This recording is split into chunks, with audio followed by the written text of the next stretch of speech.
আমি miss Mary খ্রিস্টান ধর্ম ছেড়ে দিয়ে কোরআন মেনে নেব, কালেমা পড়ে মুসলমান হয়ে যাব। ফালাইলনি বাগারের মধ্যে, হ্যাঁ হুজুরও বলতে হাতে মারা গিয়ে আবার কারা জান্নাতে যাইব। জ্ঞান তো হিসাবে, এলেম হিসাবে তো এটাই বুঝি, ফাতেমা সর্দারিনী হওয়ার কারণে সেই তো আগে দেব, ওনার আগে তো কোনো মহিলা জান্নাতে দেব না। কিন্তু কিতাবে প্রমাণ আছে, হাদিসে আছে, ওনার আগে আর একজন মহিলা জান্নাতে দেব। কবেন হুজুর তাহলে কি ওটা ঈসা নবীর যুগের মহিলা? ওটা কি মুসা নবীর? না না, উনিও মুহাম্মদ নবীর উম্মতের মহিলা। সুবহানাল্লাহ। একটু কি সময় দিবেন না? দিবে যদি সময় লাগে। ওই যে উঠবার নইছে, এই কাকা পুরস্কার সময় দিবে? হ্যাঁ আচ্ছা, আল্লাহ কবুল করুক। জোরে কোন আমিন। আমার সাথে দোয়া করলে ঠকবেন না। এই হাত দিয়া বারবার আল্লাহ কাবা ধরায়। প্রতি বছর গোটা রমজান মাস আল্লাহ মদিনা রাইখা দেয়। আমি কষ্ট করে আসছি, আসার সময় যে মোটরসাইকেল নিয়ে আসছি, আমি ওর কইছিলাম গেদা মনে বড় আশা ছিল, আগে আগে এটা ভাত খামো, খানা খামো, কারণ এই অঞ্চলের, আমাদের ঢাকার পাকটা, এই অঞ্চলের মানুষের পাক ভালো। তো আমি কইতেছি খুব খিদে লাগছিল গেদা, কিন্তু হইলো না। দেখো আর দাও তোকে হুজুর তাইলে ওয়াজে নিয়ে যায়, আগে কি রুমে ঢুকামো না ইসলাম? খবরদার, আগে স্টেজে। আল্লাহ রক্ষা করবো, কথা কন, রক্ষা করার মালিক কারা? তো আমি কাবা ধরার হাত নিয়ে, আমার এই হাত যুগ শ্রেষ্ঠ অলিদের হাতের সাথে লাগানো, এই হাত আপনার সাথে মিলামো, মোসাবা করবো বা ধর্ম একটু টাচ নিমো। হয়তো আপনার উসিলা আল্লাহ আমারে মাফ করবো, আমার উসিলা আল্লাহ আপনারা মাফ করবো ইনশাআল্লাহ। এটা বুখারীর কথা, আন-নাসু লিন-নাস, মানুষ মানুষের জন্য। আমার ভাইরে, এর আগে বলেন ইয়া আল্লাহ, বলেন বলেন ইয়া আল্লাহ, আমার দ্বারা সৃষ্টিজীবে হইলে উপকার হবে, না হইলে আমার দ্বারা যেন মৃত্যু পর্যন্ত কাহারও কোনো ক্ষতি না হয়।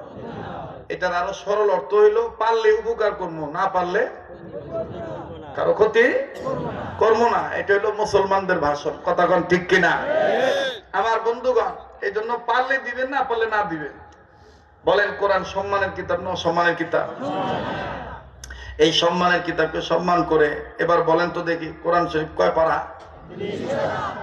অনেকে মনে মনে ভাবতে পারেন হুজুর মনে ফাতেমার এই কথাটা কব না, 100 বার কব। এবং এটার পরে দেখবেন মিস মেরির security guard, bodyguard, gunman, driver এবং রুটিন করে দে সেক্রেটারি জেনারেল, পিএস, মেরির আগে ওরা 4-5 জন আগে মুসলমান হইব। এবং হওয়ার সাথে সাথে মুসলিম সাংবাদিক দিব আজান, বা আহ্বাই আগে জামাতে নামাজ পড়ে লই, ওই আজানটাও আমি দিব। শুনবেন না?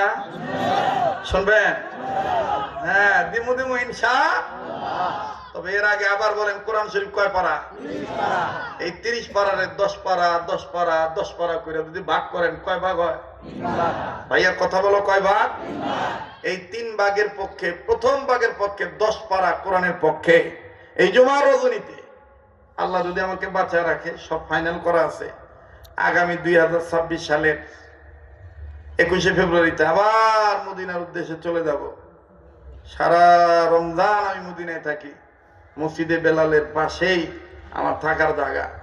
আমার বন্ধুগণ, আমি দোয়া করব আপনাদের জন্য, 10 পারা কোরআন শরীফকে মহব্বত করে কোরআনের প্রথম ভাগের পক্ষে এই মজলিসে আমি 10টা ভাই দেখতে চাই। আমি জানি এখানে এই অঞ্চলে 10,000, 20,000, 30,000, 50,000 নগদ বাকি দেওয়ার মতন বহুত লোক আছে, কিন্তু অনেক রাইট হয়েছে, আমি ওই দিকে গেলাম না। যারা বেশি দাওয়াত দিবেন নগদ বাকি এটা দিয়ে, কিন্তু আপনাদের মধ্যে হতে 10টা বন্ধুর হাতের সাথে একটু হাত মিলে একটু দেখতে চাই, মা বাবা রুহের মাগফিরাত কামনায় 1 পারা কোরআনকে মহব্বত করে 1,000 টাকা আমার হাতে একটা নিয়ত করে দিবেন।